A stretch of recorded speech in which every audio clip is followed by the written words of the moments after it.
1800 hours, Pakistan Standard Time. Assalamu alaikum. This is Radio Pakistan. The news read by Farzana Khan. First, the headlines. Prime Minister has underlined the importance of realizing full potential in diverse areas between Pakistan and Uzbekistan to achieve common goals and objectives. Minister for Industries and Production says the government is taking all possible measures to supply urea to farmers at affordable prices. National Command and Operations Centre has decided to educate people to get vaccinated for preventing the spread of COVID variant. Foreign Minister has called for the provision of immediate humanitarian assistance to the people of Afghanistan. In Indian illegally occupied Jammu and Kashmir, a complete shutdown was observed today for the second consecutive day today against the recurring of the incidents of brutal civilian killings by the Indian troops in fake encounters. On the first day of the cricket test against Pakistan at Chattogram, Bangladesh in their first innings were 253 for the loss of 4 wickets at stumps today. And now the news in detail. Prime Minister Imran Khan has underscored the need of enhancing bilateral economic cooperation between Pakistan and Uzbekistan through early conclusion of a preferential trade agreement. In a telephonic conversation with Uzbekistan's President Shavkat Mirziyoyev, he underlined the importance of realizing full potential in diverse areas between the two countries to achieve common goals and objectives. The Prime Minister also reiterated Pakistan's strong commitment to timely completion of Trans-Afghan Railway project. Imran Khan hoped that peace and stability in Afghanistan will help advance connectivity agenda leading to regional prosperity. The Uzbek President graciously accepted Prime Minister's invitation to visit Pakistan, which would further boost existing bilateral cooperation in various fields, including economic and trade relations. Prime Minister Imran Khan has directed to expedite the pace of work on Sindh Development Plan projects. He was chairing a high-level meeting to review the implementation on 444 billion rupees Sindh Development Plan. The meeting was informed that overall the Sindh Development Plan comprises of 48 PSDP projects, 30 non-PSDP projects and 7 public-private partnership projects. President Dr. Arif Alvi will pay an official visit to Turkmenistan to attend the 15th Summit of Economic Cooperation Organization being held at Ashgabat on Sunday. The President will address the plenary session of the summit. He will also hold bilateral meetings with participating leaders on the sidelines of the ECO summit. The summit will review activities of the organization and adopt Ashgabat Consensus for Action. It will also consider the mid-term review of ECO Vision 2025. Minister for Industries and Production Makhdoom Khusro Bakhtiar says the government is taking all possible measures to supply urea to farmers at affordable prices for wheat sowing. Chairing a meeting on fertilizer industry in Islamabad today, he assured to carry out constant monitoring of urea supply from manufacturing units and movement of fertilizers at selling point across the country. Khusro Bakhtiar lauded the fertilizer manufacturers for blacklisting the hoarders to smoothen the supply chain of urea in the country.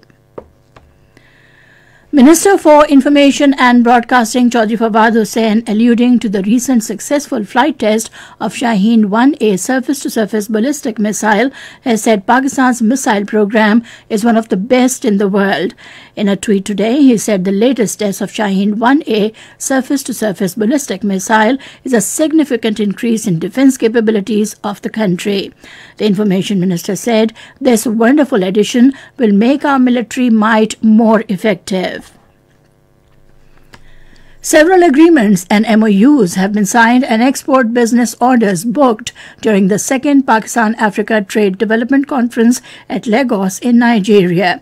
This was stated by advisor to the Prime Minister on Commerce, Razak Dawood, in a tweet today.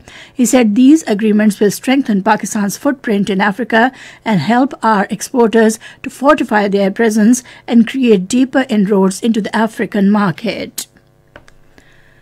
Advisor to the Prime Minister on Finance, Shaukat Tareen, says all taxes on petroleum items have been withdrawn.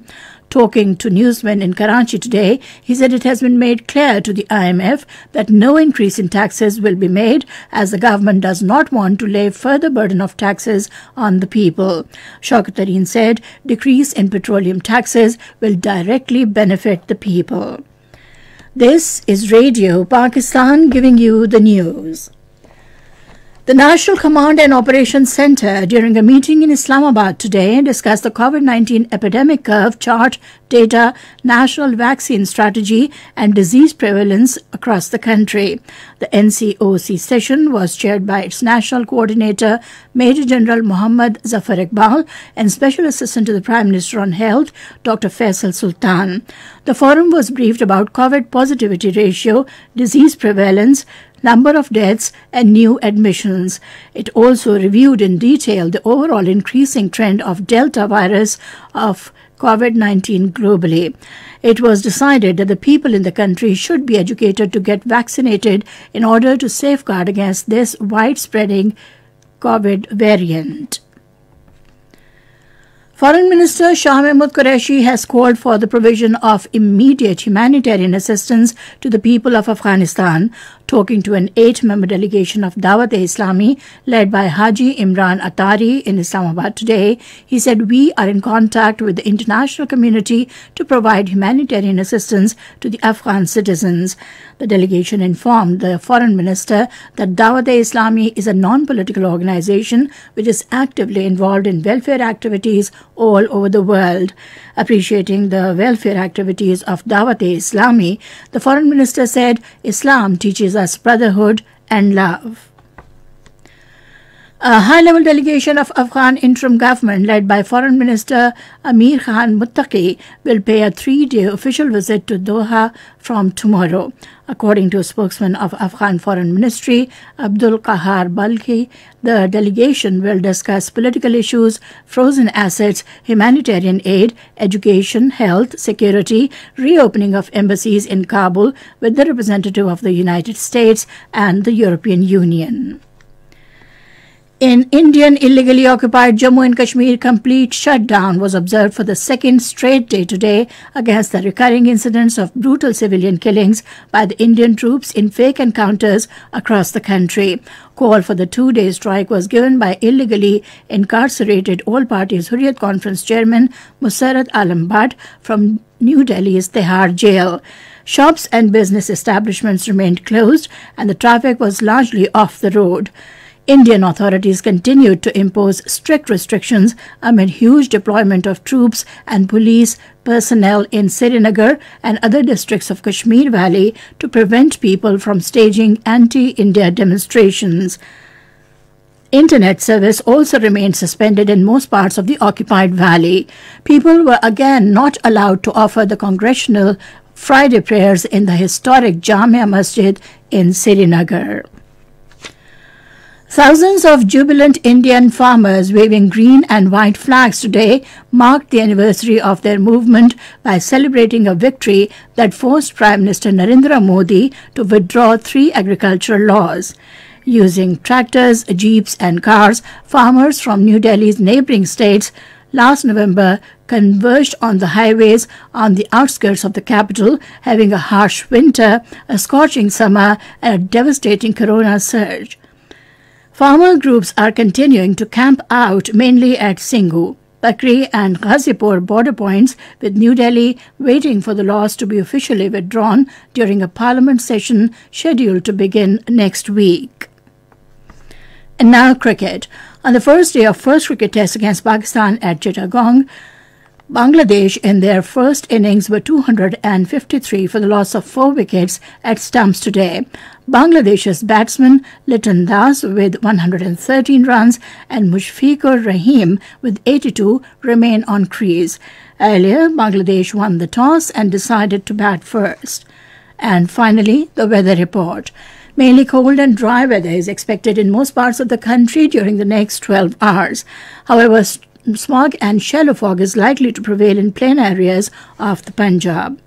And that is the end of the news. For more news and analyses, log on to our website radio.gov.pk and also watch live video streaming of our bulletins on the link facebook.com/Radio Pakistan News Official.